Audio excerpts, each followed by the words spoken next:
If a single touch could ground 12 airplanes, would you think it was terrorism or justice being served? The Zenith Air Boeing 767 glided smoothly along the runway, preparing for takeoff. The first-class cabin was bathed in a warm, golden glow from the elegant ceiling lights, the soft jazz music slowing the atmosphere to a calm, luxurious rhythm. In seat 1B, Ariana Steele sat upright, her posture composed to the point of seeming distant. Her tailored dark grey suit fitted perfectly against her slender frame, her black hair tied neatly into a high ponytail, revealing a face with sharp, determined features. Ariana did not need to assert power. Her silence alone drew discreet glances from those around her. A small clutch rested on her lap, her phone switched off like every other passenger's, yet no one knew that inside that phone was a system powerful enough to change the entire aviation industry. A system she had built herself. Flight attendant Cole Maddox approached, his polished black shoes gleaming under the cabin lights, his eyes sweeping over Ariana, as if searching for a flaw to call out. "Excuse me, ma'am. I need to recheck your ticket," he said, his tone polite but cold. Ariana tilted her head slightly, her gaze steady, her voice calm. "My e-ticket was scanned at the boarding gate. I am in the correct seat." Cole hesitated for a brief second, then a thin, skeptical smile curled across his lips. "It's just a formality. Please show your ticket again." Ariana didn't sigh, nor did she show the slightest hint of irritation. She simply unlocked her phone, displayed the QR code, and replied softly, "1B. This is the seat I paid for." Cole didn't bother scanning the code, his eyes stopping instead at the name glowing on the screen. He let out a faint, derisive laugh, shaking his head. "I didn't think Zenith Air sold this seat to people who booked last minute." The last word dragged out, heavy with implication. A few curious glances shifted toward them. A man in seat 1A adjusted his AirPods, while a woman a row back lowered her Kindle slightly to watch. Ariana looked up at Cole, her expression calm, but her eyes so deep it made him falter for a moment. "I bought it, and I will not leave this seat," she said, her voice low and resolute. Cole suddenly straightened, as though his authority had been challenged. He leaned closer, his voice dropping to an icy whisper. "I am politely asking you. Don't turn this into a problem." Ariana's gaze didn't waver, her tone still calm, but cutting like a blade. "Then don't treat it like a problem." The cabin fell into tense silence, broken only by a quiet click. A woman in the back discreetly raised her phone, recording. Cole noticed, his expression tightening, and then in a sudden motion, he grabbed Ariana's wrist, attempting to pull her to her feet. A sharp breath escaped from somewhere nearby, and a child whimpered in fear.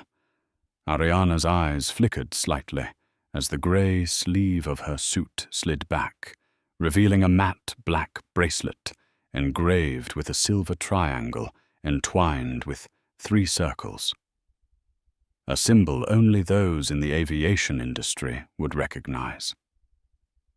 Without a word, Ariana withdrew her hand smoothly, adjusted her sleeve neatly, and pressed her phone's screen once.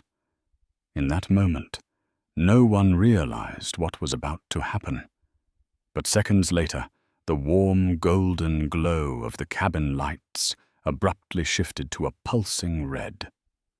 No one understood what was happening, but everyone could feel it. something had just moved far beyond their control. The golden, luxurious lights of the first-class cabin gradually shifted into a pulsing red, like the massive heartbeat of a beast awakening. The soft jazz music cut off abruptly, replaced by an oppressive silence. Overhead display screens flickered rapidly, flashing a strange message. Code Crimson. Passenger override initiated. A wave of panic rippled through the cabin. The man in seat 1A yanked out his AirPods and sat upright. A young woman clutched her husband's hand nervously. From a few rows back, a little girl began sobbing, her voice trembling as she asked, "Mom, is she going to blow up the plane?" The innocent question cut through the air like a blade, drawing every eye instantly to Ariana Steele. She remained perfectly still, sitting upright, her legs crossed with unshaken composure. The red light cast sharp shadows across her striking face, creating an aura that felt less like fear and more like a warning. Beside her, Cole Maddox stood frozen. At first, he had tried to maintain control, but now his eyes flickered with panic. He took a step back, glancing toward the cockpit, his voice cracking. "What is happening?" At the front of the plane, the cockpit door remained closed, but the internal radio buzzed with urgent chatter. "Flight 482, this is Operations Control. Confirm the signal. Code Crimson has been activated on the primary system. All related aircraft must halt takeoff procedures immediately." The captain's voice came back tense and strained. "We didn't trigger this signal. Who is controlling the system?" But the center gave no explanation, repeating only one command: "Do not interfere." In the cabin, passengers began murmuring nervously. An elderly man tried to stand, but another attendant gestured firmly for him to sit down. Someone pulled out their phone, attempting to send a message, but the signal had already been cut.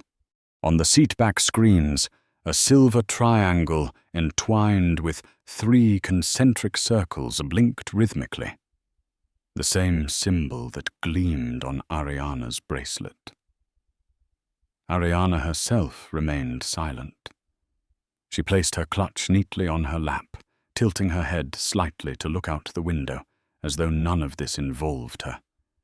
Yet in her deep, dark eyes, a faint glimmer hinted at something unreadable, the look of someone who had anticipated everything. As Cole Maddox trembled and glanced around desperately, a passenger whispered to another, voice hushed with fear, "It's her. She's the one doing this." At that moment, Ariana turned her head, her gaze sweeping slowly across the cabin, a cold, unyielding stare that silenced everyone instantly. Hundreds of miles away, at the Operations Command Center, 12 planes were simultaneously locked from takeoff clearance. Every screen displayed the same flashing red message: "Passenger override, active, Veritas Core engaged." A young engineer gasped. "That's impossible. Only one person in the world has clearance to activate Code Crimson." And everyone in that room knew exactly who it was. The first-class cabin was dead silent, the only sound a faint hum from the internal communication system. Cole Maddox stepped back, cold sweat forming on his forehead, while the other passengers sat frozen, barely daring to breathe. Just as everyone was waiting for an explanation, the front cabin door opened, and a woman in a black tailored suit stepped in. Lydia Kane, a high-level coordinator for Veritas Core, appeared with quick but measured steps. The metallic badge clipped to her belt gleamed under the pulsing red lights, marked with the silver triangle intertwined with 3 concentric circles. Lydia's eyes locked only on Cole. Her voice was low and sharp, cutting like a blade. You were the one who engaged with the passenger in seat 1B? Cole swallowed hard, trying to sound composed. I was only following procedure. She doesn't fit the standard for first class.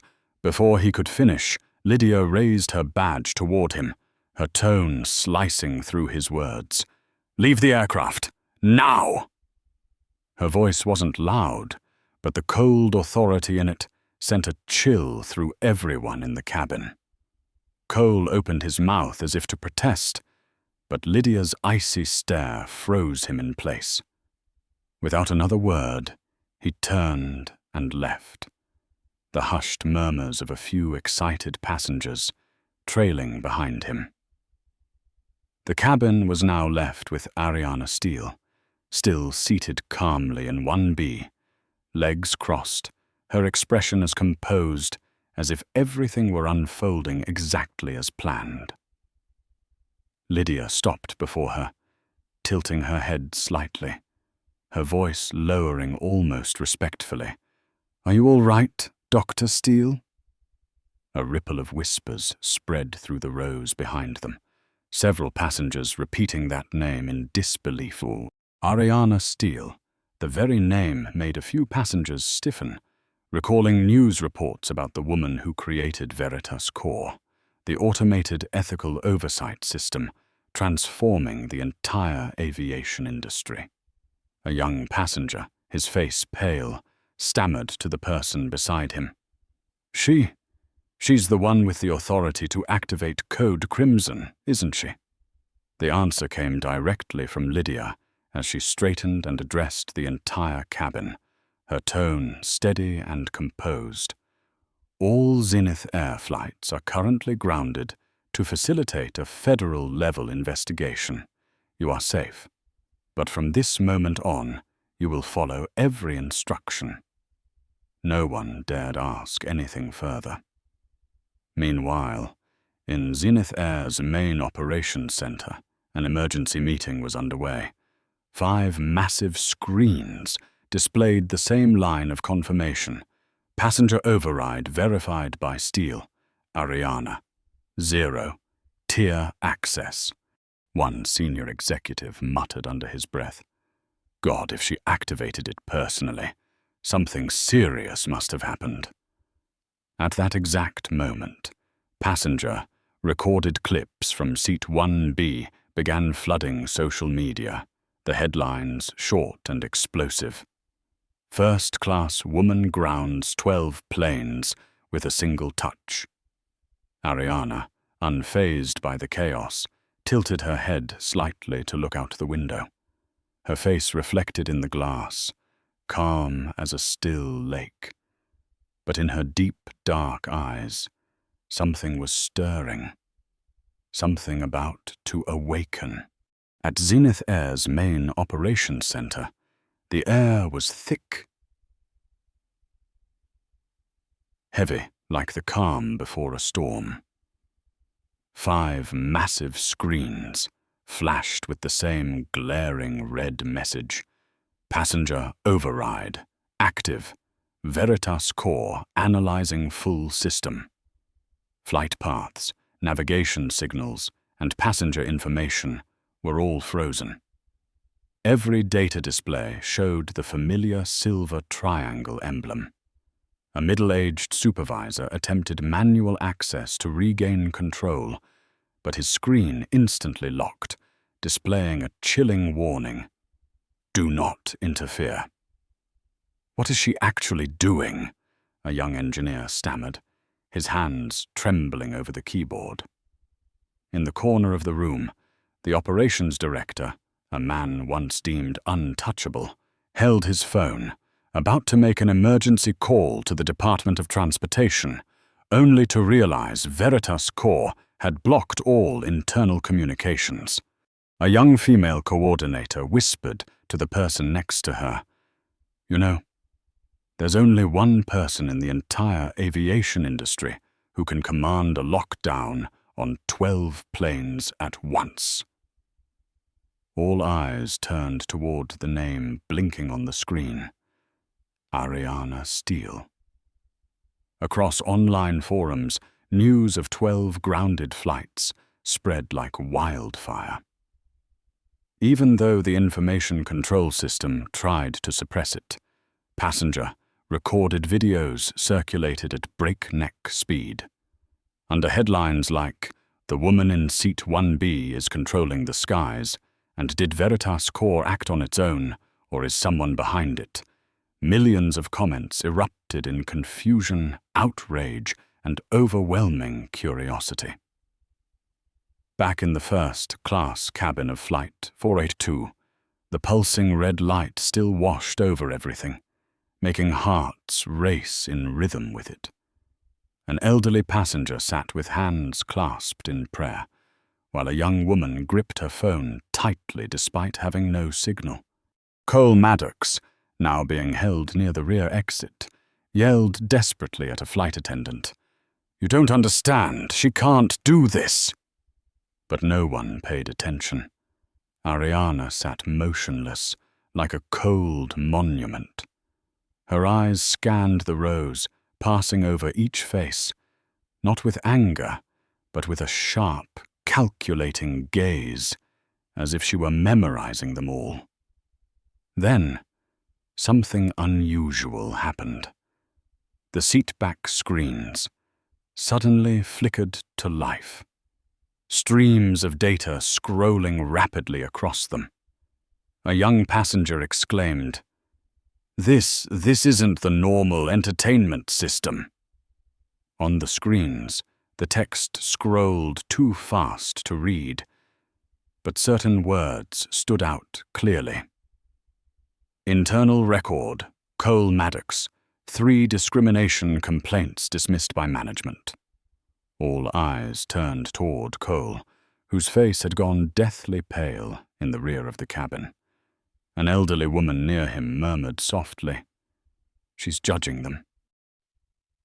Ariana glanced briefly at the black bracelet on her wrist, the silver triangle emblem glowing softly, then turned her head to look out the window. In her deep, unwavering eyes, there was no threat, only a silent reminder.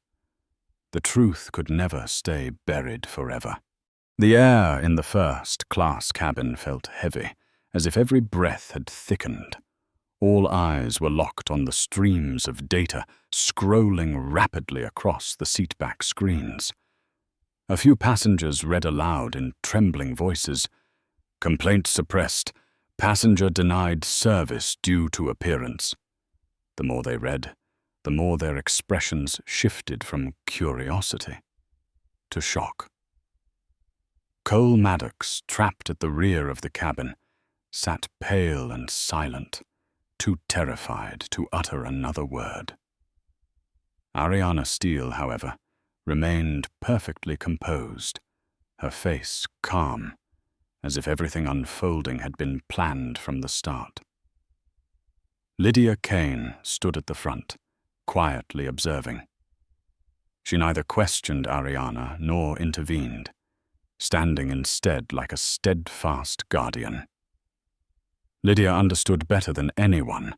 Ariana never acted out of personal vendetta. She did not need to punish Cole Maddox, nor prove herself right. Her purpose was to expose the flaws the entire system had willfully ignored. On the small clutch resting neatly on her lap, Ariana's fingers slid lightly across her phone screen. A hidden interface opened, completely different from the public data now streaming across the passengers' screens. Her display showed a long list of injustices deliberately erased from Zenith Air's database. First, class passenger removed due to non-standard nationality name. Refund denied to passenger, subjected to discrimination. Employee silenced after filing complaint. Each line appeared like a blade slicing into the reputation of the entire industry. A woman seated in 2C couldn't hold back her question, her voice unsteady. What are you doing? Is this revenge?" Ariana slowly turned her head. Her gaze so deep, the woman immediately fell silent. Her voice was calm, but it carried through the cabin like a verdict. This is not revenge. I'm teaching the system to finally see what it has chosen not to. At that very moment, a new notification appeared across every seatback screen. Veritas Core initiating systemic behavior scan. The data shifted rapidly, moving from individual names to charts, statistics, and long strings of code. A young boy whispered from the back, She's fixing the plane itself." His mother held him close, her wide eyes fixed on Ariana, as if witnessing something impossible.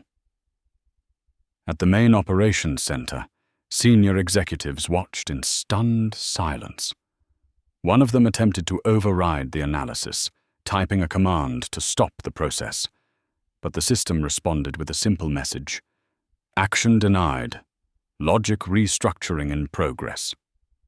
A young engineer shot to his feet, his voice cracking with astonishment. "My God, she's teaching Veritas Core to recognize its own violations."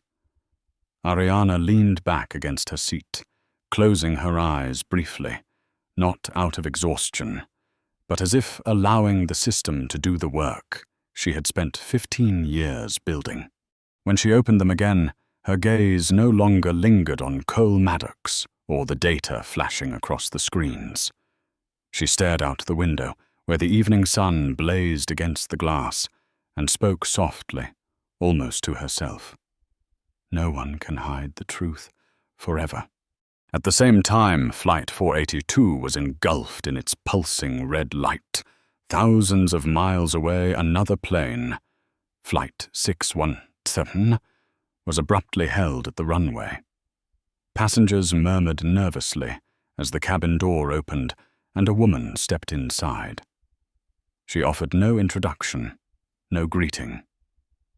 Isla Vera, a name few civilians knew, but one that high-level operatives spoke of with hushed respect, entered with a presence that could not be mistaken. Her striking crimson suit seemed to ignite the entire cabin. Every step she took down the aisle, carrying the silent weight of authority. Isla didn't need words to command silence. Her black hair was tied high, her sharp features framed by cold grey eyes.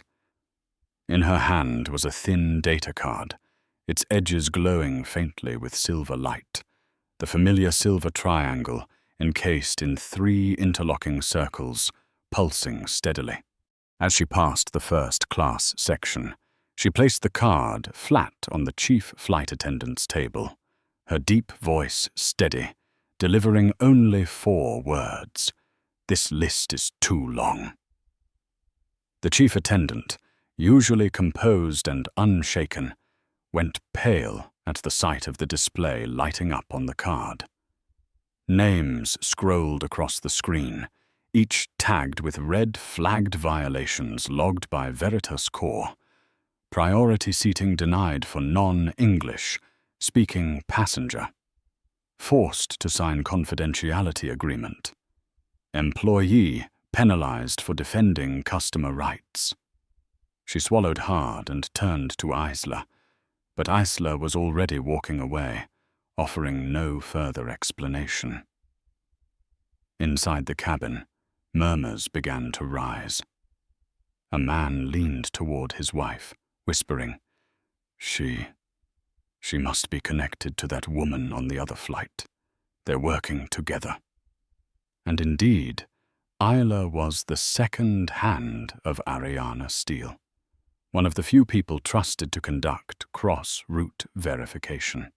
At the main operations center, warning signals began flashing in rapid succession. A senior engineer jumped to his feet, shouting, "Flight 617 is syncing with 482. Isla Vera has triggered the secondary sweep." But no one could stop it.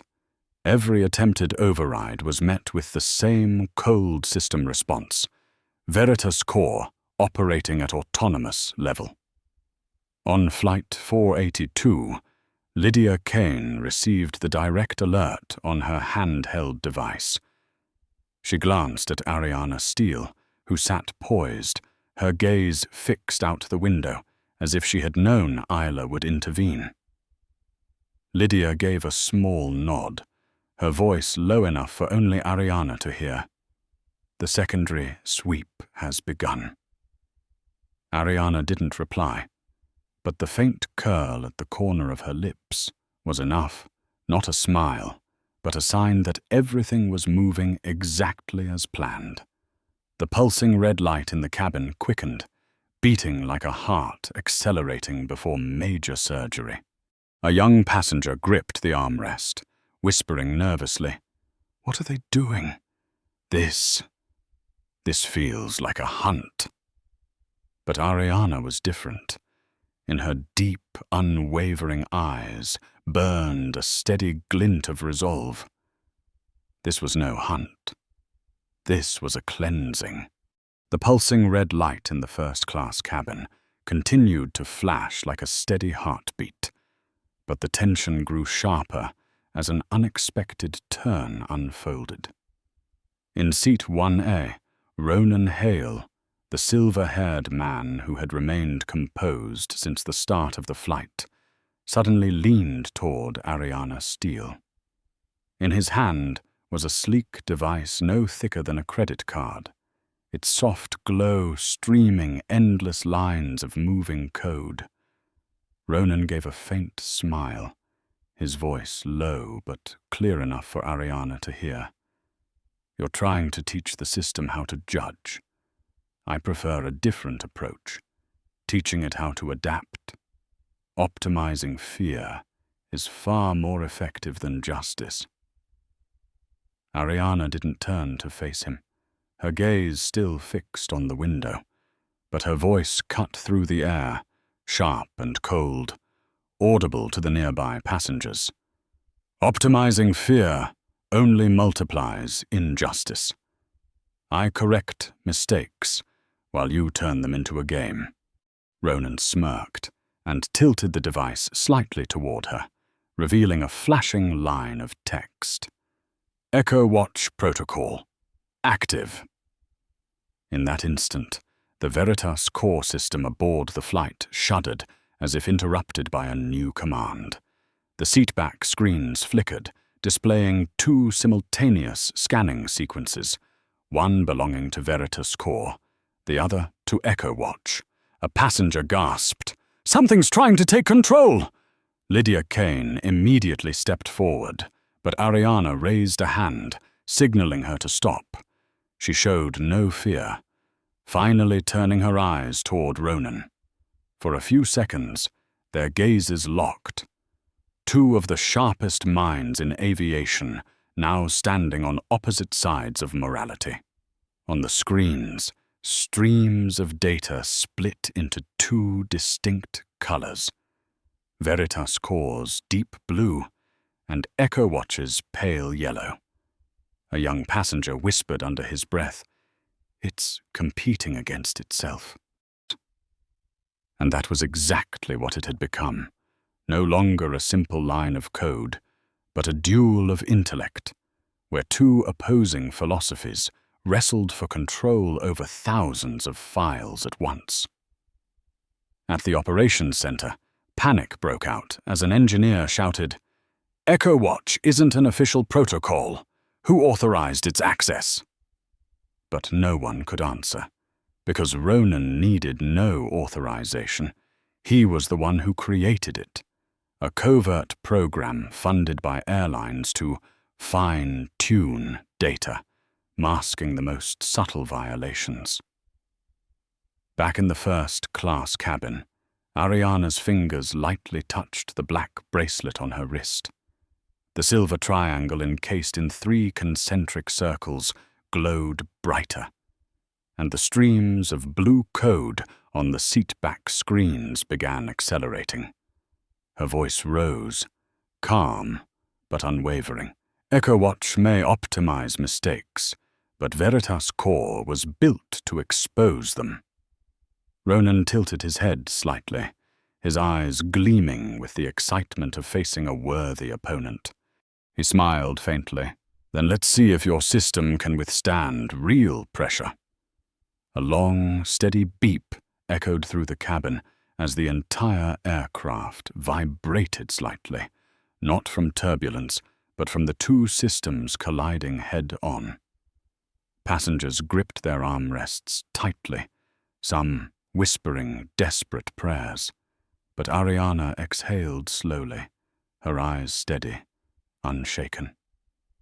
In those deep, unwavering eyes was a certainty that felt absolute. She hadn't entered this battle to defeat an opponent, but to prove that justice never needed to be multiplied by fear. The cabin seemed to breathe with the tension of the two battling systems, every faint vibration under the floor like the chaotic beating of a heart. The seatback screens flickered endlessly, with Veritas Core's deep blue data and EchoWatch's pale yellow fighting for every line of control. A young woman whispered in panic, "Are we being turned into test subjects?" But Ariana Steele remained still, her back straight, eyes fixed on the window, as if the chaos spreading through the cabin had nothing to do with her.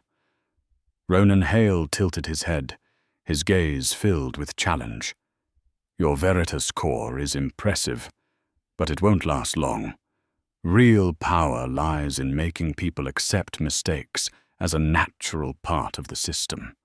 I don't need justice, I need consent." He tapped his device, and the pale yellow text began flashing faster. Some screens started showing statistics favoring his side.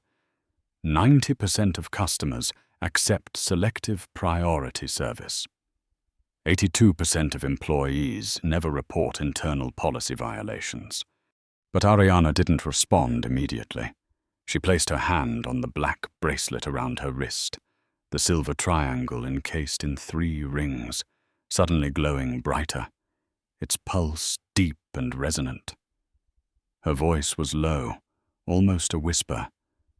A 10-year-old boy was thrown off a flight because they assumed he couldn't afford the ticket. Your numbers can't measure that. Then, with a decisive motion, Ariana pressed and held a command on her bracelet. Her screen displayed 2 short words: Echo 0, activated. Instantly, the cabin vibrated harder, no longer in disjointed blue and yellow rhythms, but as if releasing a single, unified sigh. The seatback screens flashed rapidly, EchoWatch's pale yellow data retreating line by line. In its place, Veritas Core began unlocking videos, images, and internal reports that had been buried for years. An elderly passenger gasped as a recording appeared on his screen. Flight attendant forced a passenger to change seats because their name didn't fit nationality standards. A young woman covered her mouth as she read a report. Refund denied to racially discriminated customer. File deleted. A little girl in the back row looked up at her mother, her wide, innocent eyes full of wonder. "Mom, is the plane remembering?" And her mother could only nod, her eyes brimming with tears. Ronan Hale narrowed his eyes, giving a faint smile, but it was no longer the confident smirk from before. He muttered, just loud enough for Ariana to hear, "You've just unearthed memories they tried to bury. But if the system remembers everything, it won't just correct mistakes, it will judge." Ariana turned to him, her gaze unwavering, her voice calm but sharp enough to make him stiffen. "If they can't bear the truth, then they don't deserve to control the skies." In the cabin, passengers began murmuring to one another. But it was no longer in fear. An elderly woman, tears welling in her eyes, gently touched her screen and whispered, "For the first time." They're admitting it. The pulsing red light softened, replaced by a pure white glow. Yet the atmosphere did not grow lighter. It felt heavier, weighed down by the realization shared by everyone on board. The truth was awakening. The cabin no longer trembled, and the lighting had shifted to a soft, pure white. But the atmosphere had not lightened. It felt as if everyone on board had quietly stepped into an unspoken courtroom. No judge, no prosecutor, no formal trial. The seatback screens all displayed a completely new interface. A still white background with 2 simple lines of text. No question marks, no exclamation points, just, "Have you ever stayed silent in the face of injustice?" And, "Do you wish someone had spoken up?" There were no instructions, no countdown timer, only 2 choices beneath: yes and not ready. A child was the first to touch the screen, pressing yes with a small, hesitant finger. Immediately the screen changed to a new line of text. Signal received. No reward followed, no dramatic effect, yet the boy's eyes lit up as if he had just helped change something far greater than himself. A well-dressed, middle-aged man in seat 2A hesitated, reading the 2 questions over and over, his hand trembling slightly before he finally pressed yes. The screen changed quietly, simply, but tears slid down his face. No one laughed at him. No one said a word. Ariana Steele remained in seat 1B, but this time she was not watching data streams. She was watching people, not to control them, but to listen, to see how they reflected on themselves. Veritas Core had now shifted into a consensus response mode. It was no longer tracking violations, but recording the movement of human conscience. It was not forcing anyone. It was reminding them. A flight attendant stepped nervously toward Lydia Kane, whispering, Do we need to say something?" Lydia glanced at Ariana, then answered simply, "No. This is the system asking. For the first time, it doesn't need to command. It only needs to know." In seat 4D, an elderly woman slowly typed words onto her touchscreen, not selecting an option, but writing a memory. "In 1978, I witnessed a black man forced into economy class for internal procedure reasons. I said nothing, and I have never forgotten." Her screen did not respond, but the light above her seat shifted gently into a warm golden hue, like the glow of a candle. A young woman, after a few moments of hesitation, leaned closer to Ariana and whispered, "Why is the system asking these things? What will it do with our memories?" Ariana turned to her, answering softly, "It doesn't need to remember anyone's mistakes. It only needs to know who is brave enough not to forget." On Veritas Core's main control display at Zenith's operations center, the chief engineer watched a new data model take shape. Not a behavior chart, but a map of emotions. Hundreds, then thousands of yes signals streamed in. A technician murmured in awe, "We are witnessing something that has never happened before. A system is learning how to feel." And then every screen displayed a single sentence, "We cannot judge, but we can remember." As the cabin light shifted to a pure, crystalline white, there was no applause, no cheers. Instead, a strange silence filled the air, the silence of understanding. The passengers no longer looked at Ariana Steele as a mysterious woman or someone who could control the skies. They looked at her as if they had just witnessed something far beyond any concept of power. A reminder that sometimes the truth does not need to be shouted, it only needs to be remembered. Flight 482 landed almost 3 hours late at a temporary military airfield in northern Canada. There were no flashing lights, no reporters waiting. Passengers disembarked one by one, none of them in a rush. Many paused at the cabin door, glancing at Ariana with a strange reverence.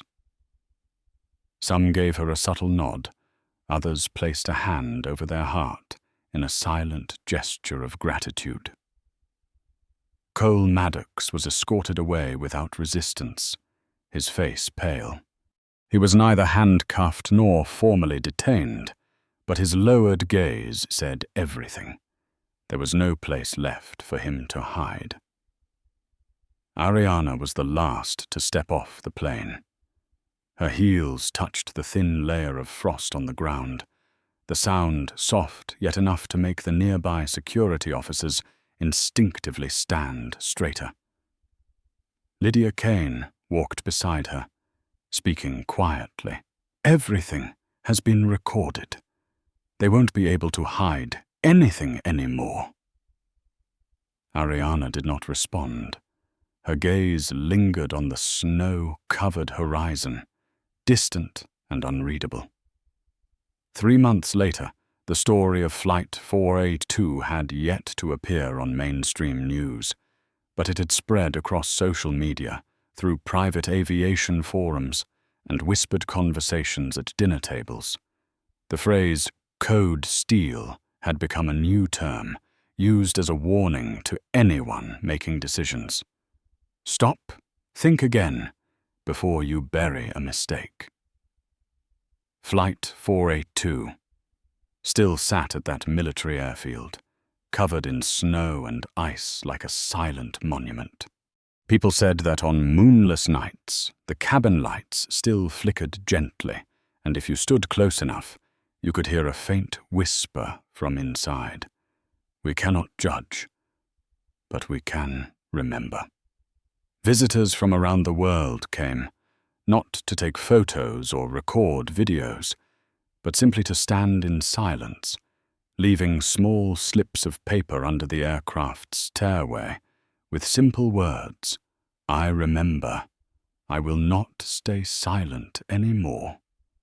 At Zenith's headquarters, several senior executives were quietly replaced, and new policies were enacted. Every act of discrimination, no matter how small, would now be permanently flagged by the system, impossible to erase.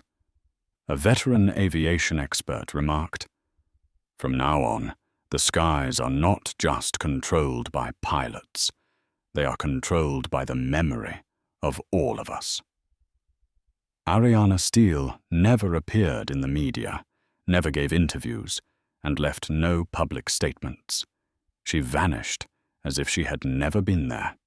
But in airports, whenever her name was mentioned, industry workers would only respond with one simple sentence: "If she's on your flight, check your conscience." And from that day on, the skies were no longer silent. They had learned how to listen. Aviation experts once said, "The sky only listens to us when we are brave enough to remember the mistakes we tried to bury." And Ariana Steele proved that sometimes justice does not need to judge. It only needs to be remembered. If you believe the truth should never be forgotten, hit like and subscribe to help us share awakening stories like this. And don't forget to leave a comment with these 3 words, "I remember now," because it is our memory that has the power to change the world.